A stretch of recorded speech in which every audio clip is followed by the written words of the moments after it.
দক্ষিণ আমেরিকার দেশ ভেনেজুয়েলায় পরপর আঘাত হানা দুটি শক্তিশালী ভূমিকম্পে নিহত হয়েছেন অন্তত ১৬৪ জন। এই ঘটনায় আহত হয়েছেন অন্তত ৯৭১ জন। ভেনেজুয়েলার ভারপ্রাপ্ত প্রেসিডেন্ট ডেলসি রদ্রিগেজ বৃহস্পতিবার এই তথ্য জানিয়েছেন। স্থানীয় সময় বুধবার সন্ধ্যায় ৭.২ ও ৭.৫ মাত্রার দুটি ভূমিকম্প আঘাত হানে ভেনেজুয়েলায়।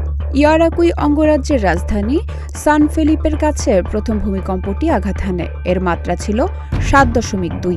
এরপর মাত্র ৪০ সেকেন্ড পরই আঘাত হানে ৭.৫ মাত্রার ভূমিকম্পটি। এর উৎপত্তিস্থল ছিল ইয়ারাকুই অঙ্গরাজ্যের ইউমারে শহরের প্রায় ২৩ কিলোমিটার দক্ষিণ পূর্বে।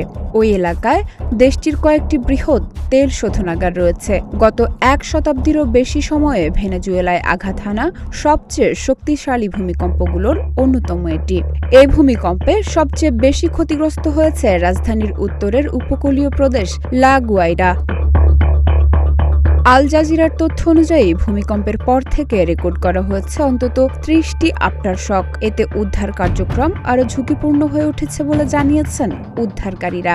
বিদ্যুৎ বিচ্ছিন্ন হয়ে পড়েছে উপকূলীয় শহর কাতিয়ালামারের বিস্তীর্ণ এলাকা। দেশটির এমন দুর্যোগে আন্তর্জাতিক সহায়তায় এগিয়ে এসেছে যুক্তরাষ্ট্র, ফ্রান্স, স্পেন, নেদারল্যান্ডস সহ আশেপাশের দেশগুলো।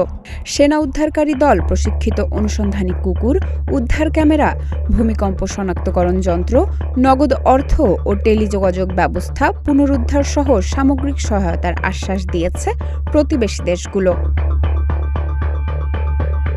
জাতিসংঘের আন্তর্জাতিক অভিবাসন সংস্থা IOM এর মহাপরিচালক অ্যামি পোপ বলেন, ক্ষতিগ্রস্ত হাজারো মানুষের প্রয়োজন নিরূপণে জরুরি উদ্যোগ নেওয়া হয়েছে এবং দ্রুত আন্তর্জাতিক সহায়তা অত্যন্ত গুরুত্বপূর্ণ।